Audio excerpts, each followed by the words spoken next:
Hello class 10th students, this is date 25th of July 2020, class 10th science, 26th of July, class 10th science, 26th of July, class 10th science। और quadratic equation जब finish हुआ तो बच्चों ने comment में बताया physics का ही chapter पढ़ने के प्रति इंटरेस्टेड थे, तो अब आपका दो ही चैप्टर फिजिक्स में बच ही रहा है, बाकी चैप्टर्स तो हटा दिया गया। एक बच रहा है लाइट और एक बच रहा है magnetic effects of electric current, वही दोनों आया कमेंट सेक्शन में। तो आई हैव डिसाइडेड कि लाइट पढ़ लेते हैं क्योंकि magnetic effects of electric current is a very tricky chapter, but उसमें कोई न्यूमेरिकल्स ही नहीं है। ट्रिकी है, थ्योरेटिकल है, बट कोई न्यूमेरिकल्स नहीं है। तो अभी अगर आपके एग्जाम में आ भी रहा है तो आप थोड़ा बहुत याद करके काम चला लेंगे। लाइट खत्म कर देते हैं, फिर मैग्नेटिक्स में कोई न्यूमेरिकल्स नहीं है, बाकी चैप्टर हटा दिया गया है आलतू फालतू पीछे का। तो बस इसी चैप्टर पर फोकस करना है। तो ये चैप्टर हम लोग आराम से टाइम लेकर के कर लेते हैं। तो क्लास 10 साइंस में chapter light reflection and refraction, ठीक है। तो चैप्टर जैसे कि इसमें बहुत सारे बच्चे मेरे पास ही पढ़ते हैं, तो उन लोगों को ये बात मालूम होगा। भास्कर भैया हमेशा बोलते हैं फिजिक्स का कोई भी चैप्टर आप 9th का या फिर 10th का पढ़ रहे हैं, इट्स नॉट अबाउट पैंडेमिक है, कोरोना वायरस है, यूनिट टेस्ट है, हाफेरली है। फिजिक्स में आप जो भी चीज पढ़ रहे हैं वो सब कनेक्टेड है, आगे भी पढ़ना है और लाइफ के साथ भी कनेक्टेड है। इसलिए फिजिक्स का कोई चैप्टर को जब आप पढ़े तो इस तरह से मत पढ़े कि ये यूनिट टेस्ट में क्या आएगा, हाफेरली में क्या आएगा, क्या क्या इसमें हट गया, क्या नहीं पढ़ के काम चल जाएगा। फिजिक्स में काम नहीं चलेगा। चैप्टर अगर पढ़ना है लाइट तो पूरा ही पढ़ना होगा। सिर्फ 10th का यूटी हाफेरली अपने जगह पर है। करियर के पॉइंट ऑफ व्यू से भी optics is a very very very interesting chapter, very important chapter, and you have noticed it that it is a very important chapter because this topic you have been studying from class 6, 7th, 8th, 9th, 10th। हर बार लगभग आप लोग optics light reflection से related कुछ ना कुछ पढ़ते रहते हैं। तो ये बहुत ही बड़ा टॉपिक है फिजिक्स का, आराम से पढ़ेंगे ध्यान देकर के। तो सबसे पहले डेफिनेशन लिखेंगे हम लोग ऑप्टिक्स का। लिखो डेफिनेशन, लिखो ऑप्टिक्स का। It is a branch of physics, it is a branch of physics, it is a branch of physics which deals with light and it's behaviour. Optics पूरे फिजिक्स का एक पूरा भिन्न अंग है, पूरा फिजिक्स का एक हिस्सा है, एक फिजिक्स का अलग हिस्सा है, जिसमें हम लोग लाइट और लाइट के प्रॉपर्टीज और लाइट के फेनोमेनास के बारे में पढ़ते हैं। आज इंट्रोडक्शन है topic optics it is a branch of physics which deals with light and it's behaviour, ठीक है। तो अब सवाल आ रहा है लाइट किसको कहते हैं। 2 क्लास में शायद 2 क्लास में आपने पहली बार पढ़ा था लाइट क्या है बताओ। लाइट क्या है? Light it is a form of energy which enables us to see और locate objects. It is a form of energy which enables us to see और लोकेट ऑब्जेक्ट्स। फॉर्म या फिर सोर्स तो है एनर्जी का, जिसके वजह से हम लोग किसी भी ऑब्जेक्ट को देख सकते हैं, लोकेट कर सकते हैं। Form of energy, source of energy light है। अब various phenomena of light involve. Light का कौन कौन सा जिंदगी भर में आप लोगों को वेरियस फेनोमेना जानना है। रिफ्लेक्शन, रिफ्रैक्शन लिखते भी रहना, डिस्पर्सन, ये तीनों तो 10th में भी पढ़ना है। सीनियर क्लासेस में जाओगे तो interference, diffraction, polarisation etcetera etcetera etcetera, ठीक है। ये सब वेरियस फेनोमेना है लाइट का। सबके बारे में थोड़ा थोड़ा पढ़ेंगे। रिफ्लेक्शन, रिफ्रैक्शन और डिस्पर्सन तो ऑफिशियली आपको क्लास 10th में पढ़ना ही है, तो इन सब के बारे में पढ़ेंगे। और है स्कैटरिंग, और है शैडो फॉर्मेशन, और है जो आपका ऑप्टिकल इंस्ट्रूमेंट है जैसे कि माइक्रोस्कोप, टेलीस्कोप, ये सब लाइट के ही फेनोमेनास पर वर्क करता है, ठीक है। तो आप कुछ नोट बना करके पहले चीजें लिख लेंगे, फिर आगे बढ़ेंगे। नोट बना करके कुछ चीजें लिख लेंगे, फिर आगे बढ़ेंगे। तो नोट में पहले नंबर पर अंडर ऑर्डिनरी सिचुएशंस, अगर अंडर ऑर्डिनरी सिचुएशंस लाइट का एक खास प्रॉपर्टी है कि light travels in straight paths. Light का एक खास प्रॉपर्टी है कि light always travel in straight path. Under ordinary situations light always travel in straight paths. ठीक है, दूसरा नंबर, ये जो स्ट्रेट पाथ फॉलो करता है, लाइट जो स्ट्रेट पाथ फॉलो करता है, लाइट जो स्ट्रेट पाथ को फॉलो करता है, उसको शो करने वाला जो रेज है उसी को हम लोग लाइट रेज कहते हैं। Those are called light rays. और लाइट जब रे के फॉर्म में जब आप उसको कंसीडर करते हैं, लाइट को जब रे के फॉर्म में, जहां पर आपको लाइट एक डेफिनिट पाथ फॉलो करते हुए नजर आ रहा हो, उससे रिलेटेड जो साइंस है उसको ऑप्टिक्स का भी एक अभिन्न हिस्सा अलग कर लेते हैं, उसको हम लोग रे ऑप्टिक्स कहते हैं। फिजिक्स का एक हिस्सा ऑप्टिक्स, ऑप्टिक्स में भी जब जब आप लाइट को एज ए रे के तरह का इमेजिन करोगे, रे के तरह का एक डेफिनिट पाथ ऑफ लाइट के फेनोमेना से अगर आप कुछ चीजों को एक्सप्लेन करोगे फिजिक्स का, तो वो ऑप्टिक्स का भी एक हिस्सा बन जाता है, उसको हम लोग रे ऑप्टिक्स कहते हैं। ठीक है, तो आपका जो 10th क्लास का साइंस है, आपका जो 10th क्लास का साइंस है, आपका जो 10th क्लास का साइंस है, आपका जो 10th क्लास का साइंस है बच्चों, आपका जो 10th क्लास का साइंस है वो रे ऑप्टिक्स को फॉलो करता है। रे के थ्रू ही हम लोग लाइट का एक डेफिनेट पाथ हम लोग शो करेंगे, फिर देखेंगे कहाँ रिफ्लेक्ट किया, कहाँ रिफ्रैक्ट किया। तो 10th क्लास में जो आप लोग लाइट जिस ऑप्टिक्स के अंतर्गत पढ़ रहे हैं, उस ऑप्टिक्स में भी रे ऑप्टिक्स के अंतर्गत लाइट आप लोगों को पढ़ना है क्लास 10th में। वैसे लाइट तो सिंपल भाषा में सोर्स ऑफ एनर्जी, अभी थोड़े दिन पहले आपने heat is also form of energy लिखा, फॉर्मूला लिख दिया, बात खत्म। बट लाइट में पिछले हजारों साल से साइंटिस्ट्स, फिजिस्ट्स और जितने भी लोग हैं रिलेटेड, अभी तक चर्चा ही चल रहा है, चर्चा ही चलते रहता है कि लाइट किस थ्योरी को फॉलो कर रहा है।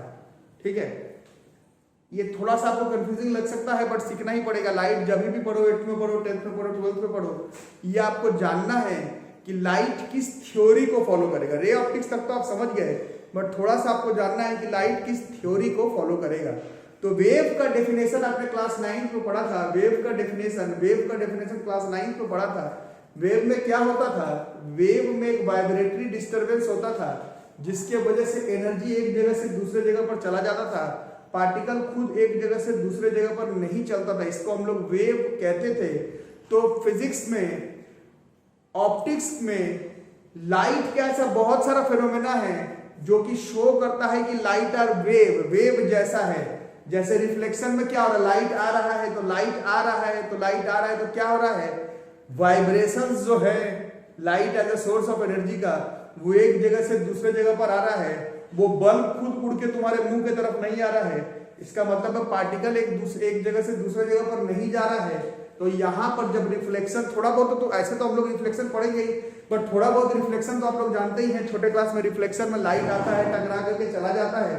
तो जब रिफ्लेक्शन हो, रिफ्रैक्शन हो, चाहे वो क्या बोलते हो तुम लोग, प्रिज्म में से व्हाइट लाइट गुजारा तो वो 7 अलग अलग कलर में बढ़ जाता है। इन सब में हम लोग मान करके चलते हैं कि लाइट एक वेव थ्योरी को फॉलो कर रहा है। वेव थ्योरी मतलब एनर्जी का डिस्ट्रीब्यूशन कुछ इस तरह से कि पार्टिकल खुद एक जगह से दूसरे जगह पर नहीं जा रहा है, बट एनर्जी एक जगह से दूसरे जगह पर जा रहा है। रिफ्लेक्शन, रिफ्रैक्शन, डिस्पर्सन, ये सब लाइट के वेव थ्योरी पर लाइट को हम लोग वेव मानते हैं, वाइब्रेटरी डिस्टरबेंस मानते हैं, एनर्जी इधर से उधर ट्रांसफर होना मानते हैं, पार्टिकल का खुद ट्रांसफर हुए बगैर एनर्जी का इधर से उधर जाना मानते हैं। Light seems to follow wave theory when we consider light's phenomena such as reflection, refraction, dispersion, etc. ठीक है, अब बोलोगे कि जब लाइट वेव ही है तो फिर दो तरह का थ्योरी क्यों? तो आपने कहीं शायद पढ़ा होगा फोटो इलेक्ट्रिक इफेक्ट, नहीं सुना है तो ब्लैक बॉडी रेडिएशन जानते होंगे, वो भी नहीं सुना है तो अभी सुनो। ठीक है, जैसे मेटल वगैरह है, मेटल पर जब हम लोग लाइट मारते हैं डेफिनिट एनर्जी का, तो उस मेटल में से हम लोग इलेक्ट्रॉन बाहर निकाल सकते हैं। इस फेनोमेना को हम लोग फोटो इलेक्ट्रिक इफेक्ट कहते हैं। फोटो इलेक्ट्रिक इफेक्ट, लाइट जब मारते हैं हम लोग मेटल के सरफेस पर, एक डेफिनिट वेवलेंथ का डेफिनिट वेवलेंथ का, तो उस मेटल में से इलेक्ट्रॉन्स बाहर आ जाते हैं। 11th में 12th में डिटेल्स में, 11th में पहले ये टॉपिक केमिस्ट्री में पढ़ना, 12th में फिर ये टॉपिक मेरे से ही फिजिक्स में पढ़ना। अभी सिर्फ शॉर्टकट में समझो, मेटल वगैरह को इलेक्ट्रॉन निकालने के लिए हमने 9th क्लास में पढ़ा है कि एनर्जी देना पड़ता है। वो एनर्जी अगर लाइट के फॉर्म में दे तो मेटल जब अपना इलेक्ट्रॉन लूज कर देता है, इस इफेक्ट को हम लोग फोटो इलेक्ट्रिक इफेक्ट कहते हैं। ठीक है, ब्लैक बॉडी रेडिएशन सुना है तो ठीक है, अगर शॉर्टकट में बात करें तो ज्यादातर जो बॉडीज है, जैसे लाइट जब उसमें आएगा तो जो ब्लैक बॉडीज जिसको बोला जाता है वो लाइट को एब्जॉर्ब करके खुद गर्म होने लगता है ना। बहुत बड़ा कॉन्सेप्ट है ब्लैक बॉडी रेडिएशन, पर थोड़ा बहुत जरूर सुने होंगे। ब्लैक बॉडी रेडिएशन और फोटो इलेक्ट्रिक इफेक्ट, फिर से बताता हूं। फोटो इलेक्ट्रिक इफेक्ट में एक मेटल का सरफेस है, उसमें जैसे ही तुम लाइट मारोगे डेफिनिट एनर्जी का, तो उसमें से इलेक्ट्रॉन्स बाहर निकलने लगते हैं। इस इफेक्ट को फोटो इलेक्ट्रिक इफेक्ट कहते हैं। अलग अलग ऑब्जेक्ट अलग अलग लाइट के रेडिएशन को एब्जॉर्ब करके खुद गर्म होने लगता है, इसको हम लोग रेडिएशंस कहते हैं। To be precise, black body जो पूरे लाइट को अपने में एब्जॉर्ब करके खुद गर्म होने लगे और अपने आसपास एनर्जी रेडिएट करने लगे, that is black body radiations. ये जो फोटो इलेक्ट्रिक इफेक्ट है, ये जो ब्लैक बॉडी रेडिएशन है, ये भी लाइट का ही फेनोमेना है, बट इसमें हम लोग लाइट को एज अ वेव कंसीडर नहीं करते हैं। इन सब में हम लोग मानते हैं लाइट को एज अ पार्टिकल, कि कोई पार्टिकल्स आ रहा है जिसके पास एक खास तरह का एनर्जी हो रहा है। वो एनर्जी जब इलेक्ट्रॉन को मिल रहा है तो इलेक्ट्रॉन मेटल का सतह छोड़ करके बाहर आ जा रहा है। समझ रहे हो? बोलने का मतलब नहीं भी आ रहा है तो इस तरह से समझो कि लाइट पिछले हजारों साल से साइंटिस्ट्स, स्टूडेंट्स, टीचर्स, फिजिस्ट्स के बीच में एक बड़ा सस्पेंस बना हुआ है कि लाइट को क्या माने, कि वो कौन सा थ्योरी फॉलो करता है। तो अब जो अभी का जो साइंस है उस हिसाब से हम लोग मानते हैं कि लाइट जो है वो दो तरह का प्रॉपर्टी थ्योरी को फॉलो करता है।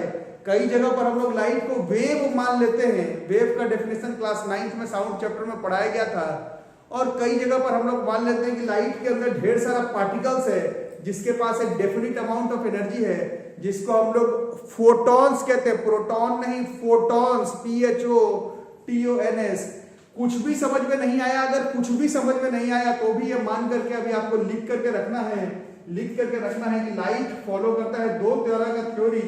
रिफ्लेक्शन, रिफ्रैक्शन में हम लोग लाइट को मान लेते हैं कि लाइट वेव जैसा बिहेवियर शो कर रहा है, जिसमें एनर्जी एक जगह से दूसरी जगह पर जा रहा है, कोई पार्टिकल इन्वॉल्व नहीं है। लेकिन लाइट में ही photo electric effect, black body radiation जो कि 10th में नहीं है, but as a science student हम लोग को मालूम होना चाहिए कि ये सारे इफेक्ट भी लाइट का ही फेनोमेना है।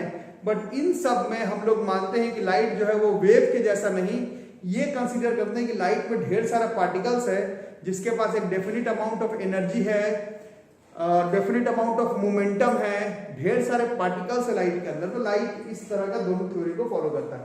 अभी हमारे पास आंसर नहीं है, इसीलिए हम लोग मान करके चलते हैं कि रिफ्लेक्शन, रिफ्रैक्शन, डिस्पर्शन में wave theory, black body radiation, photo electric effect, इन सब में पार्टिकल थ्योरी। इसीलिए लास्ट में बोला जाता है light seems to prohibit, light seems to obey dual nature. इसीलिए बोला जाता है कि लाइट दो तरह का नेचर शो करता है। लाइट पार्टिकल वाला थ्योरी को भी सेटिस्फाई करता है, और लाइट को अगर वेव मान लो, वेव का कॉन्सेप्ट लगा लो, तो उसको भी सेटिस्फाई करता है। और ये जब आप लोग 11th-12th क्लास में आएंगे, 11th-12th क्लास में जब आप लोग आएंगे तो डुअल नेचर ऑफ लाइट खुद ही एक फिजिक्स का बहुत बड़ा टॉपिक है ना। तो क्या क्या पढ़े? ऑप्टिक्स का डेफिनेशन देख लिए, लाइट का डेफिनेशन देख लिए, लाइट का कुछ प्रॉपर्टी देख लिए, रे ऑप्टिक्स देख लिए, और लाइट किस किस थ्योरी को फॉलो करता है वो हमने देख लिया। और आपका जो सिलेबस छोटा हुआ है उस हिसाब से, छोटा क्या हुआ अभी मैं बताता, फिजिक्स में कुछ चीज छोटा नहीं होता है। जब हम लोग रिफ्लेक्शन स्टार्ट करेंगे लाइट का, रिफ्लेक्शन जब स्टार्ट करेंगे लाइट का, तो उसमें जो प्लेन मिरर वाला रिफ्लेक्शन है वो सिलेबस से हटा दिया है। एक्चुअली में 10th क्लास में वो प्लेन मिरर वाला था भी नहीं। प्लेन मिरर का रिफ्लेक्शन, प्लेन मिरर का रिफ्लेक्शन तो आप लोगों को क्लास 8 में भी पढ़ना था। तो कल जो वीडियो आएगा उससे पहले आपका एक छोटा सा होमवर्क रहेगा कि आप लोग मेक श्योर करेंगे कि प्लेन मिरर में जो रिफ्लेक्शन है, रिफ्लेक्शन ऑफ लाइट का जो डेफिनेशन है, angle of incidence angle of reflection बराबर होता है इंसिडेंट रे, नॉर्मल और रिफ्लेक्टेड रे वो सब सेम प्लेन पर लाई करता है। Simple reflection by plane mirror ये आप लोग का होमवर्क रहा कि आप लोग पढ़ लेंगे। सिलेबस रिड्यूस होने के बाद ये नहीं हटा है, पहले से भी प्लेन मिरर का रिफ्लेक्शन 10th क्लास का टॉपिक नहीं था। तो आज तो केवल इंट्रोडक्शन था लाइट के बारे में, ऑप्टिक्स के बारे में, प्रॉपर्टीज के बारे में और लाइट का 2 थ्योरी के बारे में। कल से हम लोग रिफ्लेक्शन ऑफ लाइट स्टार्ट करेंगे कर्व्ड सरफेसेस का। तो आपका जो काम रहा प्लेन मिरर का एक बार रिफ्लेक्शन जरूर से 8th क्लास 7th क्लास का जो भी है उसको आप लोग रिवाइज कर लेना। आज का वीडियो केवल यही तक रहेगा, कल से हमारा स्टार्ट हो जाएगा चैप्टर तेजी से। 4 से 5 दिन में हम लोग ये चैप्टर खत्म कर लेंगे। वीडियो अगर पसंद आ रहा है तो वीडियो को लाइक करो, चैनल को सब्सक्राइब, दोस्तों को जिन लोगों को मदद की जरूरत है उन लोगों के साथ वीडियो को शेयर कर दो और भास्कर क्लासेस के साथ जुड़ जाओ। घर पर रहो, सेफ रहो, सिलेबस कंप्लीट करो। Thank you.